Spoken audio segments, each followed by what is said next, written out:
بسم اللہ الرحمن الرحیم۔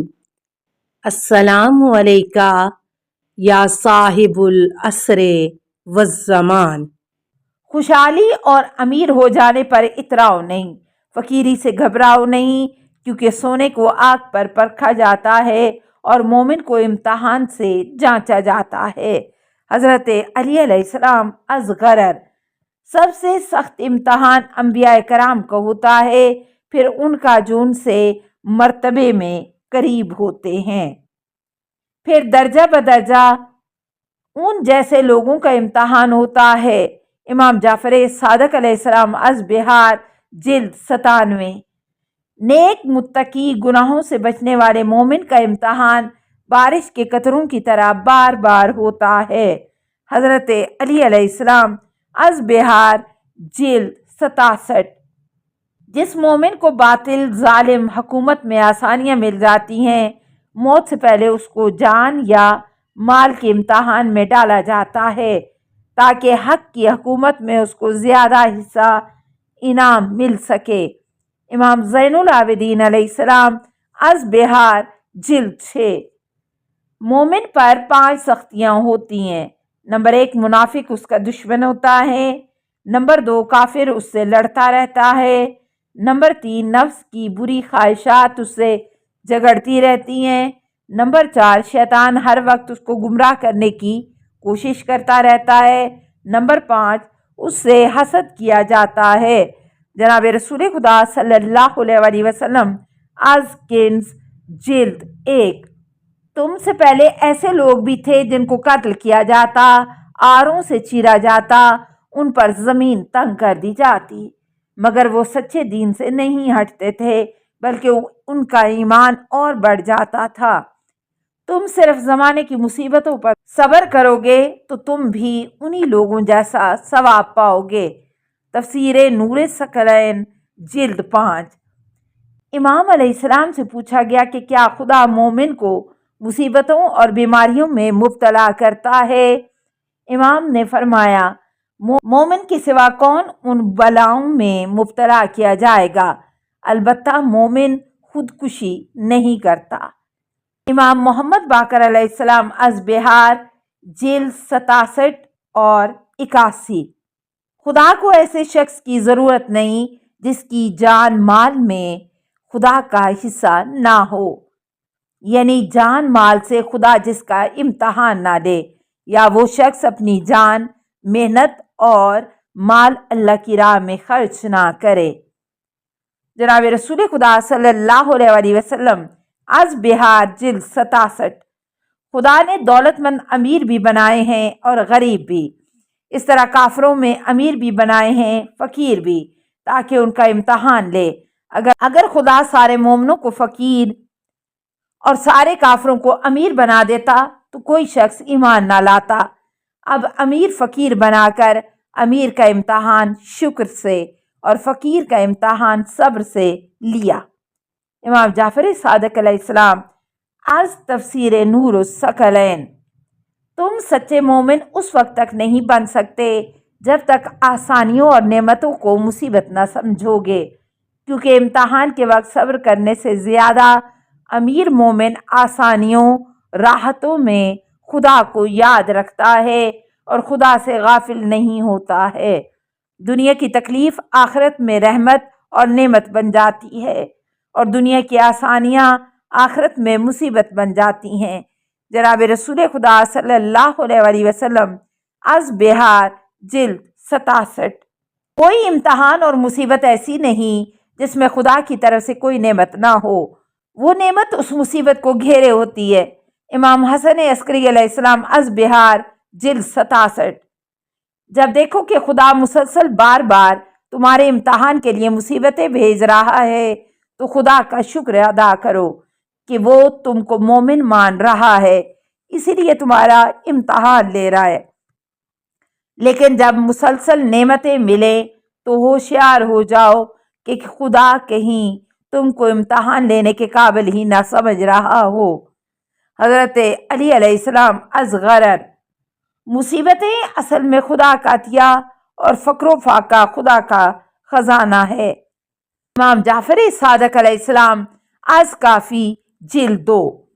خدا اس طرح سے مومن کو مصیبتوں میں آزماتا ہے جس طرح گھر والے اپنے بزرگ کو طرح طرح کے کھانے کھلاتے ہیں۔ امام جعفر صادق علیہ السلام از بہار جلد 67۔ اللہ کی طرف سے بھیجی ہوئی مصیبتیں مومن کا امتحان ہیں، جو اصل میں مومن کے لیے خدا کی مہربانی ہے، کیونکہ ان کو برداشت کرنا اور ان پر صبر کرنا ایمان کے درست ہونے کی علامت ہے۔ امام جعفر صادق علیہ السلام از بہار جلد 67۔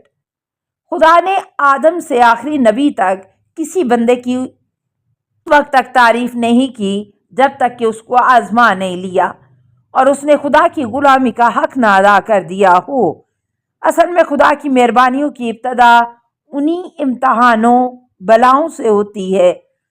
حضرت امام جعفر صادق علیہ السلام از بہار جلد 67۔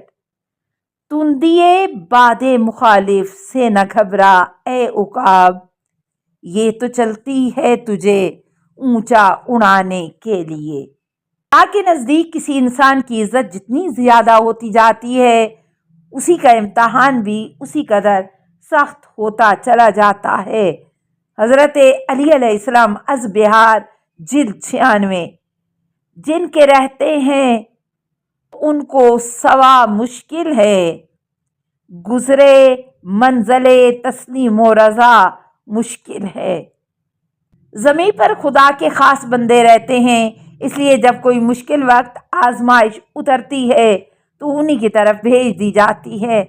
امام جعفر صادق علیہ السلام از بہار جلد 67۔ مومن پر 40 راتیں نہیں گزرتی کہ اس کو کوئی مشکل کا سامنا نہ کرنا پڑ جاتا ہے جو اس کو غمگین کر دیتی ہے، تاکہ وہ سبق سیکھے اور اجر پائے۔ جعفر صادق علیہ السلام از بہار جلد 67۔ جب خدا کسی کا فائدہ چاہتا ہے تو اس کے گناہ کرتے ہی اس کو سزا بھی مل جاتی ہے اور اس کو استغفار کرنے یعنی خدا سے معافی مانگنے کی توفیق بھی مل جاتی ہے۔ لیکن جب خدا کسی کی بھلائی نہیں چاہتا تو گناہ کرنے کے بعد اس کو نعمت مل جاتی ہے، جس کی وجہ سے وہ خدا سے معافی مانگنا بھول جاتا ہے۔ خدا فرماتا ہے کہ ہم انہیں ڈھیل پر ڈھیل دیتے چلے جاتے ہیں کہ وہ سمجھتے ہی نہیں کہ ان کو خدا سے معافیاں مانگنی چاہیے اور اپنی اصلاح کرنی چاہیے، کیونکہ ان کو گناہوں کے باوجود نعمتیں ملتی رہتی ہیں۔ امام جعفر صادق علیہ السلام از بہار جلد 67۔ اگر انسان کے لیے 3 چیزیں نہ ہوتی تو اس کا سر کبھی نہ جھکتا۔ نمبر 1 بیماریاں، نمبر 2 موت، نمبر 3 فقیری، پھر ان کو اس کا جلد ثواب بھی ملتا ہے۔ امام جعفر صادق علیہ السلام از بہار جلد 67۔ خدا اپنے بندوں کو ان کے کاموں کے ذریعے امتحان لیتا ہے، کبھی ان کے پھل آمدنی کم کر کے، کبھی اپنی برکتوں کو روک کر، تاکہ وہ گناہوں کو چھوڑ کر خدا کی اطاعت کی طرف پلٹیں اور گناہ کرنا چھوڑ دیں اور نصیحت حاصل کرنے والے نصیحت حاصل کر سکے۔ حضرت علی علیہ السلام از نہج البلاغہ۔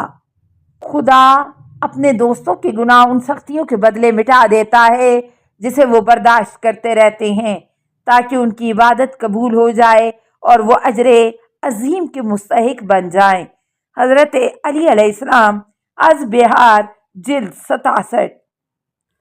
السلام علیکہ یا صاحب العصر والزمان، الامان الامان الامان من فتن الزمان، السلام علیکہ یا خلیفۃ الرحمن، السلام علیکہ یا امام الانس والجان، السلام علیکہ یا مظہر الایمان، السلام علیکہ یا شریک القرآن، السلام علیکہ یا قاطع البرہان، السلام علیکہ یا امام زماننا، ھذا اجل اللہ فرجک وسہل اللہ مخرجک وظہور کا السلام علیکہ ورحمۃ اللہ۔